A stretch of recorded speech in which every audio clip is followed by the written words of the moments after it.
Jesus, or the evidence of the Bible as such, though there's plenty of room for ordinary non-theistic historical dispute. Let's say the Channel 9 60 Minutes team, or better perhaps the ABC Four Corners team, was actually there and did a documentary. It's all on tape, the crucifixion, the cave with the missing person, and interviews with the witnesses and all that. So let's say that it's not a 2,000-year story that's handed down, but a first-hand documentary. You still shouldn't believe the story of the Bible, and Dr. Craig made a point about the empty cave, even if it were a live report where the facts are not in doubt. It's not the facts, but the interpretation or explanation of the facts which are in dispute.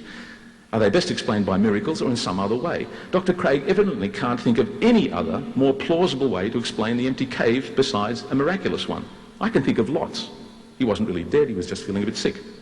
And some friends got him out of the cave when no one was looking. Now, you're not expected to like that answer, but the point is, it doesn't matter if you don't like that particular story. Any story, other than the one that's miraculous, one that's consistent with the laws of nature, is more plausible than the miraculous one. If you can imagine an explanation consistent with the laws of nature, why would you prefer a miraculous one and say that it's more plausible? I think I'll stop there. Thank you.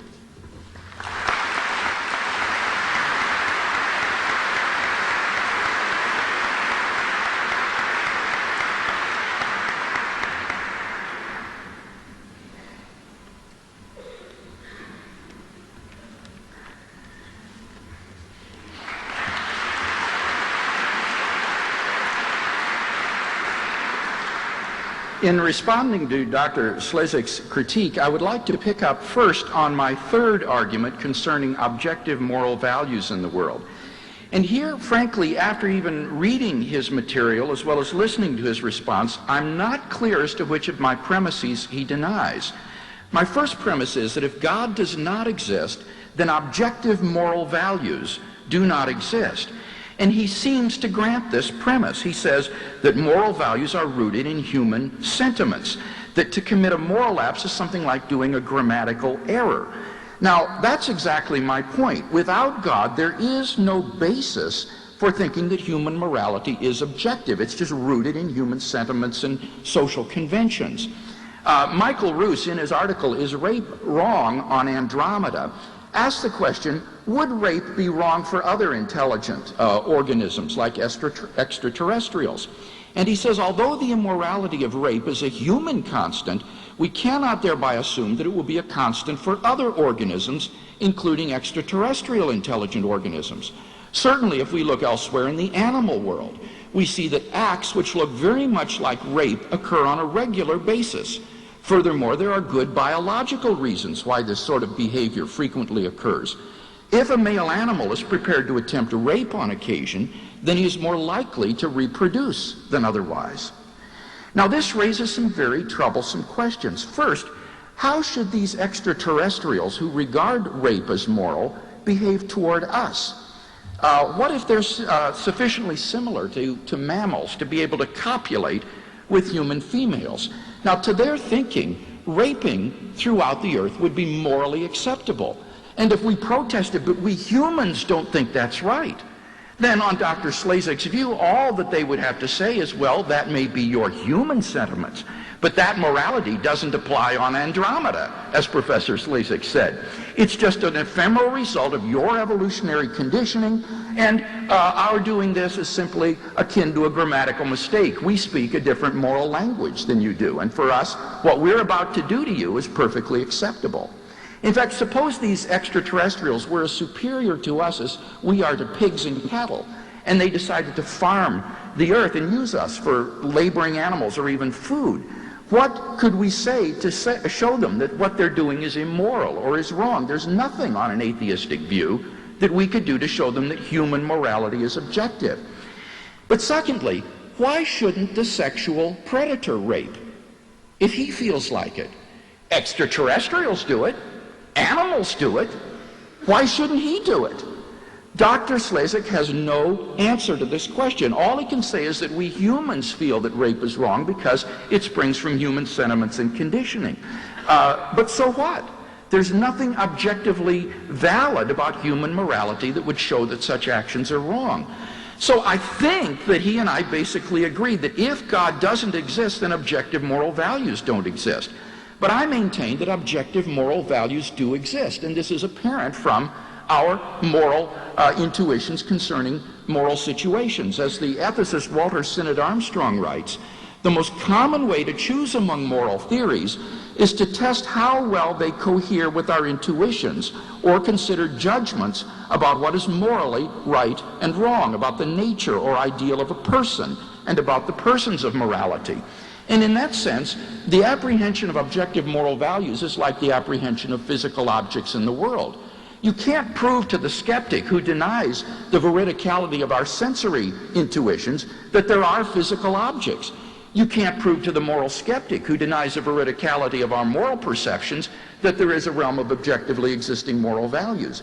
But in the same way that we believe in the reality of physical objects in the physical world, I think we're justified in believing in the reality of a realm of objectively existing moral values. So I think that if you agree with me that there are certain things that are really right and wrong, like child abuse, cruelty, and slavery, then you will agree with me that we need God as a transcendent foundation for those objective moral values. What about the evidence concerning the life, death, and resurrection of Jesus? Note that Dr. Slezak is prepared to grant the radical claims of Jesus, the facts of his empty tomb, post-mortem appearances, and origin of the disciples' belief. What he tries to do is to offer a counter-explanation, and I was astonished to hear him offer the old apparent death theory. This is the theological equivalent of the flat earth theory. It's been dead ever since D.F. Strauss nailed it in 1835. It has been abandoned by everyone. There's no contemporary historian who would defend the apparent death theory. Why? Well, simply because there was absolutely no doubt that the crucifixion was fatal to Jesus. The Romans were professional executioners, and they ensured the death of its victims by a spear thrust into the side of the crucified victim. Even if Jesus hadn't died, secondly, he would have certainly died of exposure in the tombs. He was bleeding from open wounds in the wrists, feet, and side without immediate medical attention.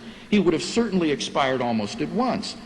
Thirdly, even if he had revived, he was sealed inside a tomb with a huge disc-shaped stone across the door. There was no way that a man inside could get out. Fourth, even if he had gotten out, the appearance of a half-dead Jesus, desperately in need of medical attention and bandaging, would hardly have elicited in the disciples the worship of him as the risen Lord and the conqueror of death.